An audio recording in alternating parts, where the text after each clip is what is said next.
अब हम लोग दूसरा इंस्ट्रूमेंट को डिस्कस करते हैं। सो चलिए शुरू करते हैं इस डिस्कस को। ये क्या है? दूसरा हम लोग का था कमर्शियल बिल। पहला क्या हो गया था? कॉल मनी हो गया था और दूसरा था कमर्शियल बिल। तो इसमें हम लोग अब चर्चा करेंगे कमर्शियल बिल के बारे में।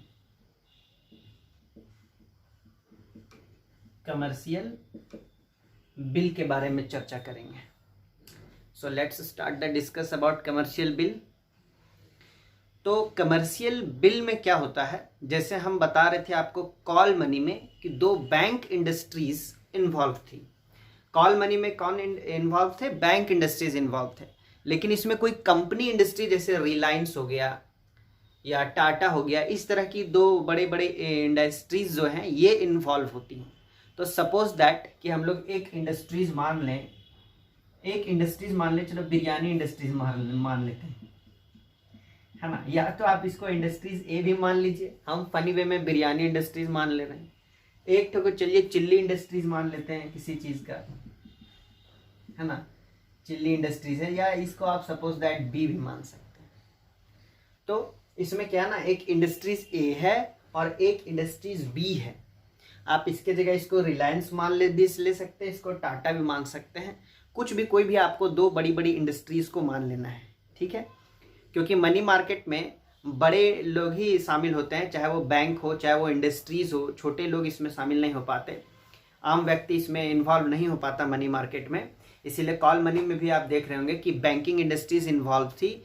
और यहाँ जो अभी हम लोग देखने जा रहे हैं कमर्शियल बिल, इसमें भी दो बड़ी बड़ी इंडस्ट्रियाँ इन्वॉल्व हो रही हैं। सपोज दैट ए मान लिए और बी मान लिए। तो इसमें होता क्या है ना कि ये जो इंडस्ट्रीज है चिल्ली या फिर बी इंडस्ट्रीज जो है, ये इससे कुछ खरीदा, ये जो है इससे ए से कुछ खरीदा। चलिए ए बी को ही मानते हैं हम लोग शॉर्ट में, शॉर्टकट अच्छा रहेगा, ये लंबा लंबा लिखा हुआ है। एक इंडस्ट्रीज ए है और एक इंडस्ट्री बी है, और बी जो है सो ए से कुछ खरीद रहा है, यानी ये हो गया बायर आपका, यानी ये खरीदार हो गया, खरीदने वाला है बायर, और ये है बेचने वाला, तो ये हो गया सेलर। ये बेचने वाला है तो ये हो गया सेलर, ये खरीदने वाला हो गया तो हो गया बायर। अब बी ए से कुछ खरीद रहा है, तो जो खरीदा सपोज दैट उसका जो प्राइस था वो 5 लाख है। कितना है? 5 लाख। तो 5 लाख का सामान बी जो है वो ए से खरीद लिया, लेकिन अभी बी के पास 5 लाख रुपए वर्तमान में नहीं है। तो क्या होगा ऐसी स्थिति में? ये क्या बोलेगा कि हम तुमको 5 लाख रुपए 1 महीने बाद देंगे, यानी क्रेडिट पर चल रहा है, एक तरह का उधारी चल रहा है कि ये इससे 5 लाख का सामान खरीदा, लेकिन ये कह रहा है कि हम पैसा तुमको 5 लाख 1 महीने के बाद देंगे। ये टाइम कभी भी हो सकता है, 1 महीना हो सकता है, 2 महीना हो सकता है, 15 दिन हो सकता है, 1 दिन हो सकता है, ठीक है। तो ये भी बोला चलो ठीक है 1 महीने बाद दे देना हमको। लेकिन इस दौरान क्या हुआ, 1 महीने से पहले ही ए को पैसों की जरूरत पड़ गई। सपोज दैट कि इसको 5 लाख पैसा का जरूरत पड़ गया, 5 लाख रुपए का जरूरत पड़ गया ए को, किस बात को लेकर के इसको भी कुछ काम होगा भाई, क्योंकि दोनों बड़ी इंडस्ट्रियाज हैं, है ना, ये भी बड़ी इंडस्ट्री है, ये भी बड़ी इंडस्ट्री है, ये इससे सामान खरीद के रखा है और 5 लाख रुपया इससे लेना भी है। तो ऐसी स्थिति में अब मान लो कि इसको अचानक, ये तो बोला है कि हमको 1 महीना बाद पैसा हम तुमको देंगे, अब इसको पहले ही पैसा का जरूरत पड़ गया 1 महीने से पहले ही। ऐसी स्थिति में क्या करेगा ए के पास एक रास्ता है, तो ए क्या करेगा, एक बिल जनरेट करेगा, एक पेपर लाएगा, उस पेपर में साइन मोहर सब कुछ रहेगा एग्रीमेंट के जैसा, और इसी बिल को हम लोग कहते हैं कमर्शियल बिल। ये एक बिल जनरेट करेगा, कमर्शियल बिल ये जनरेट करेगा। कितने का? इसको कितने पैसों की जरूरत है? इसको भी 5 लाख पैसों की, सपोज दैट हो सकता है 2 लाख की जरूरत रहे, हो सकता है ज्यादा की जरूरत रहे, अपना जरूरत के अनुसार, मतलब इससे जितना लिया है उससे कम ही का ये बिल जनरेट करेगा। बाकी मान लो सपोज दैट कि इसको 7 लाख रुपए का जरूरत है, तो इसके पास तो 5 ही लाख है ना, इससे तो इसको 5 लाख लेना है, तो यहाँ 5 लाख का ये करेगा, 2 लाख वो अपना कहीं और से अरेंज करेगा फिर। तो इसके पास 5 लाख लिया था, तो ये 5 लाख का यहां से क्या किया, बिल को जनरेट किया। अब इस बिल को भेज दिया किसके पास? बी के पास। ये बिल कहां आ गया? बी के पास आ गया। अब बी इसमें क्या कर दिया, वही बात जो वो बोला था मौखिक रूप से, ओरली बोला था कि हम तुमको 1 महीने बाद देंगे पैसा। मान लो कि 1 महीने बाद 15 अगस्त 2022 को पैसा देना, डेट दिया है कि 1 महीने बाद यानी 15 अगस्त 2022 को हम तुमको पैसा वापस कर देंगे।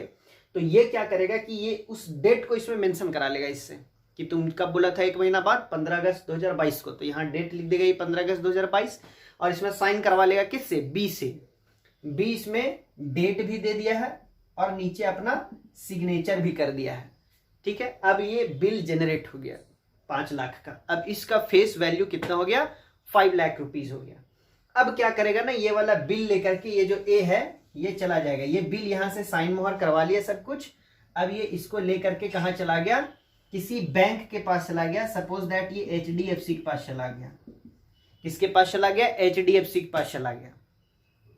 तो HDFC अब क्या करेगा, इस बिल को जमा ले लेगा। जो 10 लाख का बिल जनरेट किया हुआ, इस बिल को ये जमा ले लेगा और इस बिल को रख करके और HDFC ए को 10 लाख रुपए, सॉरी 5 लाख रुपए जो था वो दे देगा। इस बिल का फेस वैल्यू को ये दे देगा किसको, ए को। कितना उससे लिया था, 5 लाख लिया था, तो 5 लाख दे देगा। ठीक है, अब देखो ये अभी तक बी जो है इसको 5 लाख रुपए नहीं दिया है और इसको तुरंत पैसों की जरूरत भी थी। ऐसी स्थिति में ये कमर्शियल बिल को जनरेट किया और इस कमर्शियल बिल में साइन डेट के साथ किससे करवा लिया, बी के साथ, कि तुम इस तारीख को देने वाले थे। और उस बिल को लेकर के ये किसी बैंक में चला गया और बैंक उस बिल को रख लिया और इसको क्या कर दिया, 5 लाख उसको दे दिया बैंक। अब बैंक ऐसा क्यों किया, क्योंकि बैंक को पता है कि ये एग्रीमेंट पेपर है एक तरह का, ये कमर्शियल बिल है, इसमें इस कंपनी का सिग्नेचर है, डेट है, ये एक लीगल एग्रीमेंट हो गया एक तरह से। अगर ऐसे बी अगर इसको फिर पैसा नहीं देगा तो ये इसके खिलाफ कानूनन कार्रवाई करवा सकता है। इसलिए ये HDFC उस बिल को रख लिया और इसको 5 लाख दे दिया, यानी इसको अपने पैसे मिल गए बे को। अब क्या करेगा, 1 महीने बाद ये जो बी है वो HDFC को 5 लाख पैसा का चुकता करेगा। ये HDFC इसको 5 लाख क्या करेगा, चुकाएगा HDFC को, प्लस साथ में कुछ इंटरेस्ट भी देगा। ठीक है, अब ध्यान से देखो, इसको पैसा दे दिया तो इसको 5 लाख तो मिला ही। ये जो 5 लाख ए को दे दिया तो इसको तो बी 5 लाख वापस कर देगा और साथ में कुछ इंटरेस्ट भी दे देगा। तो HDFC का बीच में कमाई भी हो गया। ठीक है, ए को पैसों की जरूरत थी, उसको पैसा मिल गया। बी को उधारी सामान चाहिए था, उसको उधारी सामान मिल गया। तो इसी को हम लोग कहते हैं कमर्शियल बिल। और कमर्शियल बिल में यही सारा चीज क्या है, इन्वॉल्व है। एक बार फिर से इसको समझ लो कि एक इंडस्ट्रीज, बड़ा इंडस्ट्रीज है ए और एक इंडस्ट्री है बी। बी के पास अभी पैसा नहीं है लेकिन इसको सामान खरीदना जरूरी है। तो ये क्या किया, ए से उधार ले लिया, 5 लाख रुपए तक का उधार ले लिया जो भी सामान लेना था, और बोला 5 लाख हम तुमको 1 महीने बाद देंगे। लेकिन इसको पैसा 15 दिन के अंदर जरूरत पड़ गया ए को। ये भी बड़ा इंडस्ट्रीज है।